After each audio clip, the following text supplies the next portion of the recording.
tonight, and I will be chairing. I'm Councillor Blanchette. And can I call our meeting to order at 7 o'clock? Can I get an adoption of the agenda?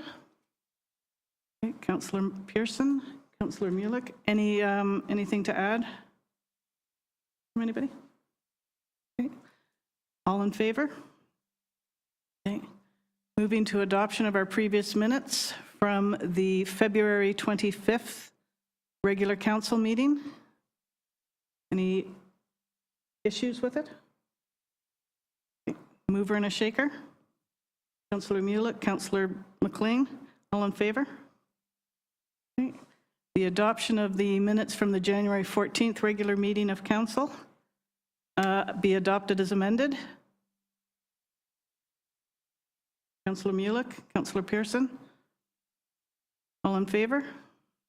Okay. Tonight we have a delegation from the Ministry of Water and Lands and Resource Stewardship. We have Sherry Elwell and Duncan McCall joining us. Good evening, and thank you for coming. Good evening. Good evening. The floor is yours.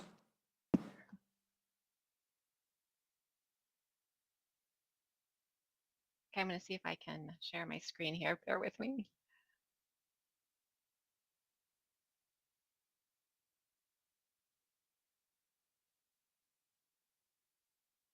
Do we see a presentation?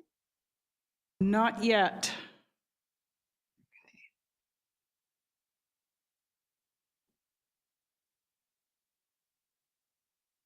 Do you see anything at all?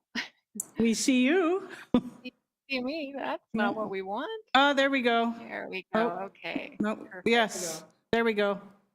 All right. Oh, it's just like, there we go. Perfect. Okay. Right on. Take it away, Duncan. Good evening, councillors. My name is Duncan McCall. I am the section head for the land-based stewardship team, or the ecosystem group for the Omineca region. And tonight, Sherry is actually going to be presenting on the Conservation Lands Program and the Cranberry Marsh Starrett Wildlife Management Area Amendment proposal that we're putting together as a team. Our team in the Omineca region, we work on a whole variety of things. Aquatic ecosystems and terrestrial ecosystems. We work on government action regulation, so that would be ungulate winter ranges, wildlife habitat areas, and also wildlife habitat features. We also work on the Conservation Lands Program with a bunch of our partners, and we do work on a whole bunch of referral and transactional type work as well. We deal with oil and gas pipelines, major mines, minor mineral exploration tenures, and we also participate in review of a variety of forestry type activities, usually at a strategic level. That's a really, really quick skate over the pond of all of the things that we do, with the hopes of being able to allow you a good review of our conservation lands program here as it relates to the Cranberry Marsh. I'm going to pass things right over to Sherry, and she's going to dive in with a presentation on our conservation lands program and the amendment proposal that we're putting forward. So Sherry, to you. All righty. Thanks, Duncan. And I'll just confirm that my slides are advancing. Can you see the next one? Mm-hmm. Yep, perfect. So as Duncan mentioned there, we're going to just start our talk with an overview of the Conservation Land Program, including its purpose, how conservation lands are secured, and the importance of conservation partnerships to the program. And then we'll turn to Cranberry Marsh Starrett Wildlife Management Area and our ongoing management there. And then we'll end off with our current Wildlife Management Area Amendment proposal at Cranberry Marsh and where we're at in that overall process. So the primary purpose of the Conservation Land Program is to conserve and manage high-value habitat for the benefit of fish and wildlife. This can be habitat that's vital in supporting sensitive and at-risk species, habitat that supports critical species life cycle phases like nesting or spawning. It can be species migration routes or stopover areas, as well as areas that have high species productivity or diversity. And while The conservation of fish and wildlife habitat is really the priority of the program. Conservation lands can also provide for other opportunities, including wildlife viewing and recreation and traditional and cultural use and educational activities, which Valemount knows very well, having a conservation land so close by. There are various legal tools and agreements that are used to secure conservation lands. Um, and among the most common securement mechanisms are temporary and conditional withdrawals under the Land Act. And these either prevent other tenure applications in a subject area, or they constrain other tenures to those that have purposes that are compatible with the conservation intent of the area. These are time-bound designations and only provide protection under the Land Act. And then there are wildlife management areas under the Wildlife Act. And these are really the priority designation for high value sites within the conservation land program because it's a long-term designation and it has stronger protections. And then there is also land that's leased to the province for conservation purposes. And most of the time, this is when NGOs like the Nature Trust of British Columbia lease their conservation properties to the province to be part of the program. And at Cranberry Marsh, for example, there are 2 Nature Trust of BC conservation parcels within the wildlife management area. So the conservation land program is over 50 years old, and it's really been a partnership-driven program right from the start. It's currently administered by the Ministry of Water, Land and Resource Stewardship, and it involves partnerships with provincial level program staff, as well as regional staff like Duncan and I, and our external to government conservation partners. Those provincial level conservation lands staff really provide that overall oversight and program coordination. And then within regions, regional staff are responsible for that on the ground regional implementation. We oversee site-specific activities and work with conservation partners. And we also lead the development of new conservation lands or conservation land amendments. And then within regions and at that site-specific level, conservation partnerships with NGOs and First Nations and local governments and interested community groups is a really important aspect of the program. It brings local expertise, it brings other securement opportunities and funding. It's really important to that overall stewardship and management of the sites. And I think that Cranberry Marsh Wildlife Management Area really demonstrates that. And the photo there is showing a conservation partner meeting that we held in March of 2023. And we had Silvio attend on behalf of the Village of Valemount. And we also had a few other community members attend and had representatives from some First Nation and the Nature Trust of BC.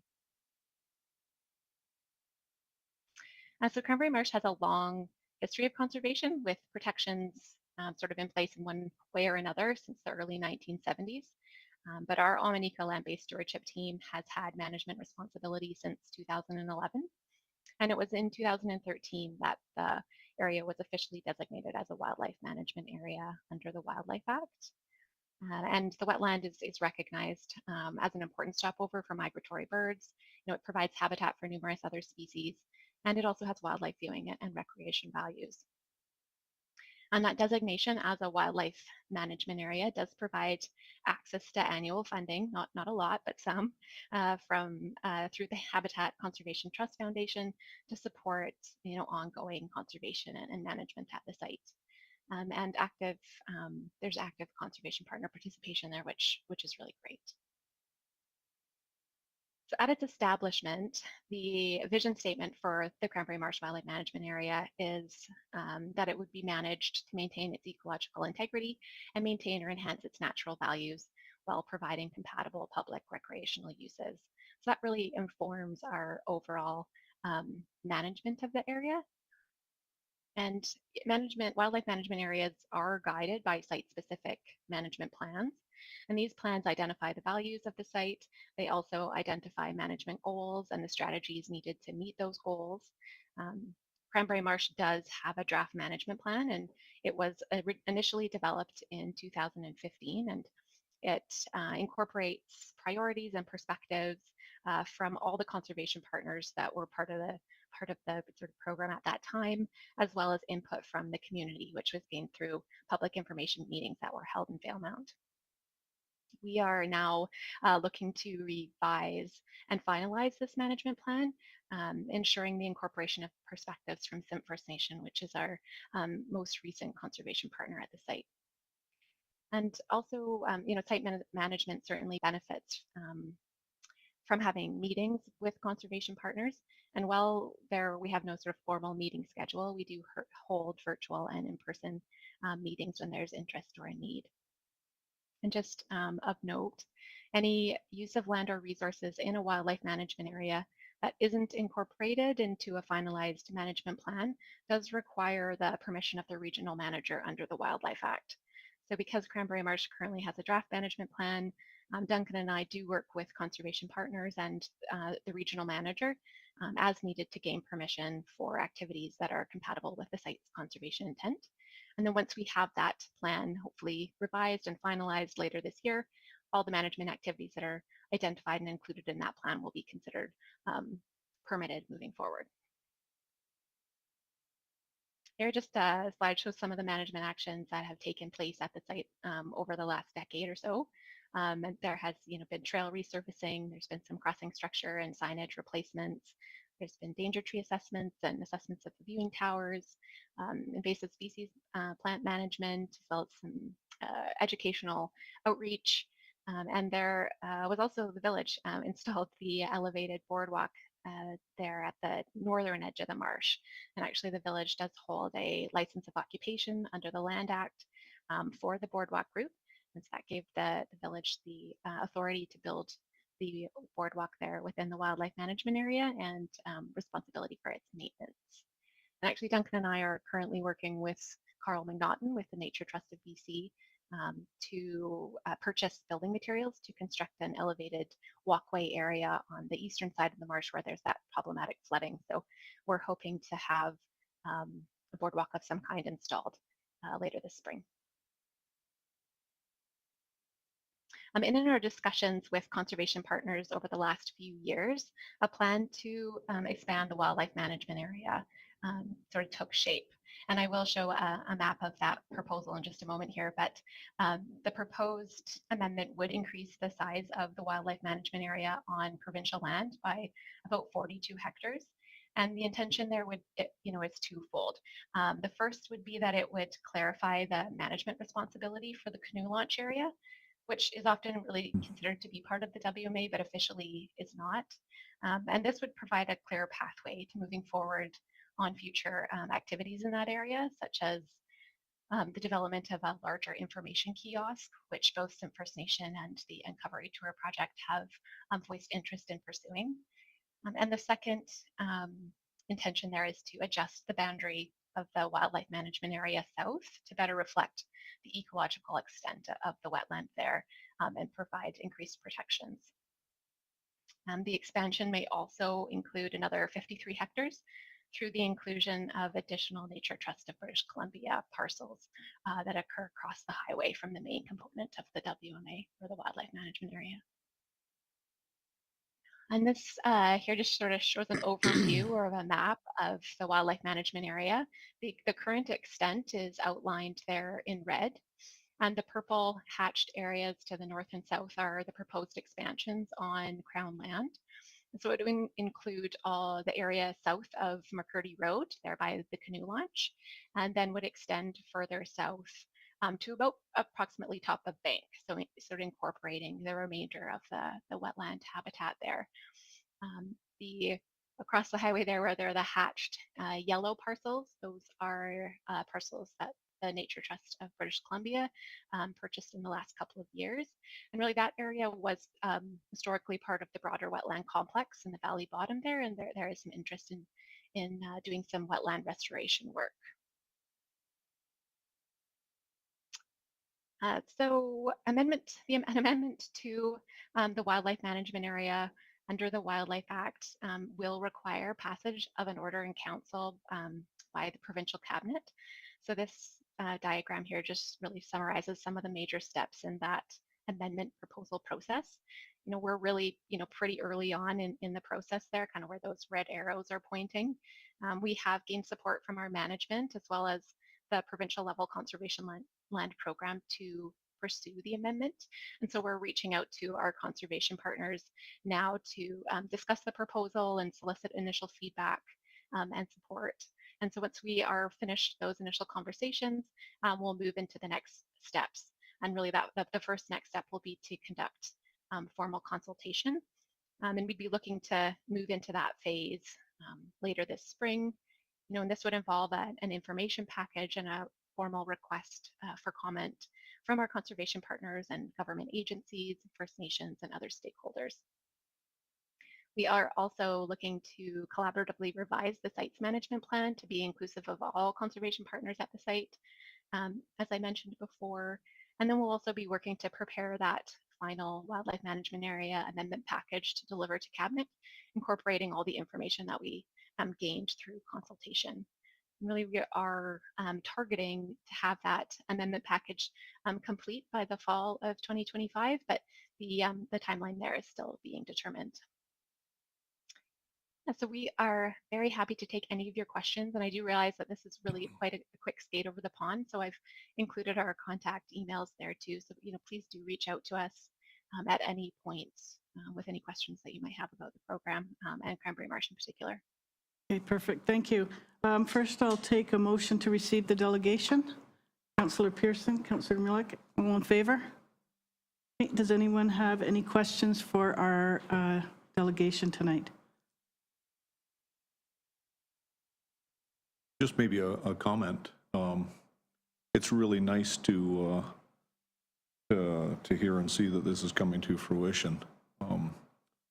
I had some involvement with this many years ago with a different ministry, and it was really nice to hear you say about the sustained funding stream, because that was always a challenge in the past. So it's really nice to see that it's slowly moving in the direction that we'd all hoped, and getting the support that the area needs. That's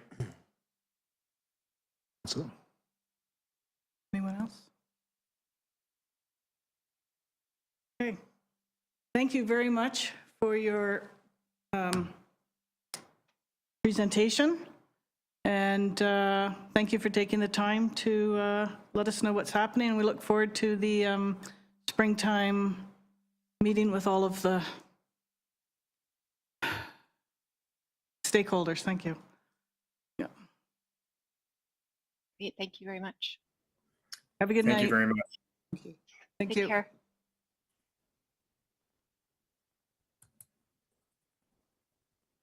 Okay, moving along. We don't have any administrative reports, bylaw policies, or new business. We have a reading file that is quite filled. Does anybody have anything they wish to bring out of the reading file? Councillor Pearson? Yeah, item 2 in here, call for resolutions for Trans-Canada Yellowhead Highway Association. The date has been set for the AGM in May 23rd, and I'd be looking for council support to attend the AGM in Edmonton. Okay. Does anyone have any issues with Councillor Pearson attending? Oh, can I get a seconder? Councillor Mullick? Does anyone have any issues with him going? No? Okay, all in favor? Moved. You. Right. Did you want to bring anything else up? NCN LGA as well. So I think we need a resolution first to put that on the reading file? Or how do we have to do that? Okay. Okay. Motion for everyone to attend that we're looking for. Okay. I will move Okay, Councillor Pearson and Councillor McLean. Do we have the dates for that? Does anybody know the dates?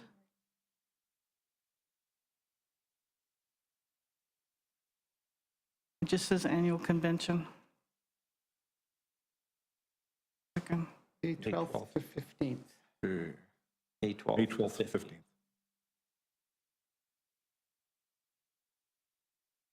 Okay, does everybody wish to attend? Okay. So Councillor Pearson, Councillor McLean, okay. All in favor to have everyone attend the NCLJ conference? All in favor?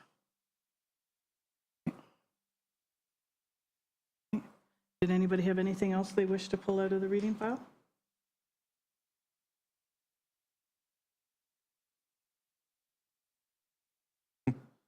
Hearing none, we will continue. We've got correspondence for action. We have concern about bulrushes at the Sterrett Wildlife Sanctuary. The recommendation is that the correspondence regarding the maintenance of the wildlife sanctuary and request to have the fire risk mitigated to be referred to the Ministry of Water, Lands and Resource Stewardship. Can I get a mover? Councillor Mullock, Councillor McLean? Does anyone have anything to add to that resolution or anything they want to discuss? Ironic, it came after delegation, but Okay, so, and all in favor? Okay, and I'd like to thank Ms. Dyson for bringing that to our attention in her letter. Okay, no one, does anyone have a notice of motion? Okay. Pardon me? this would have been the night. Oh, you think, eh? No unfinished business, so we'll jump into council reports. Councillor Pearson. Alrighty, February 26th or 7th, Valemount Industrial Park meeting. February 27th also, that evening, the Canoe Valley Recreation Center Community Consultation Committee. So that included budget discussions, including discussion of user fees and the need to build reserves to maintain the facility at a safe level. So in our discussions, they figure user fees have not been touched in 12 years. Wow. So it's time for a little bit of a bump. So that'll be a discussion point. So February 28th, I sat in on the Reforming the Local Government Act webinar for the first 2 hours before I had to leave town. March 6th, special meeting of council with everyone.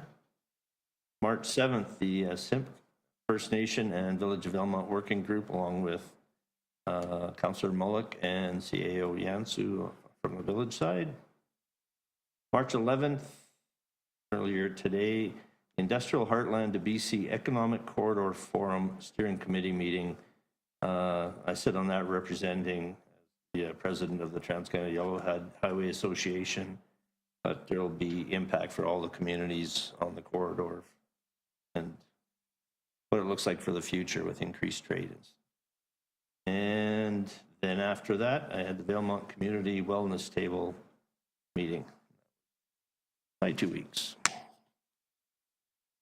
Okay. Does anyone have any questions? Councillor McLean? Okay, on March the 5th, I attended the regular meeting of the Valemount Community Forest Board. Also on the 6th, I attended a meeting between the council and the Valemount Community Forest Board. Or no, that was the 5th and then the 6th. On the 10th, I attended a meeting of the Columbia Basin Trust Local Government Committee in the morning, and in the afternoon, I attended a committee meeting of the Valemount Community Forest Board. Anyone have any? McLean? Already on March 2nd, I attended the Ready Grant. The applicants had the opportunity to outline their proposals in a public forum at the high school. On March 6th, I also attended the special meeting of council. On March 7th, also attended the First Nation Village of Valemount Working Group meeting. And that's it for me. Does anyone have any questions for Councillor Mullock? I too attended the special meeting of council on March 6th, and today, March 11th, I was at the wellness table meeting. And that's everything. We don't have a motion to accept that. Okay, we have our calendar events there. And it is time for public comment on items approved on the agenda. Does anyone have anything?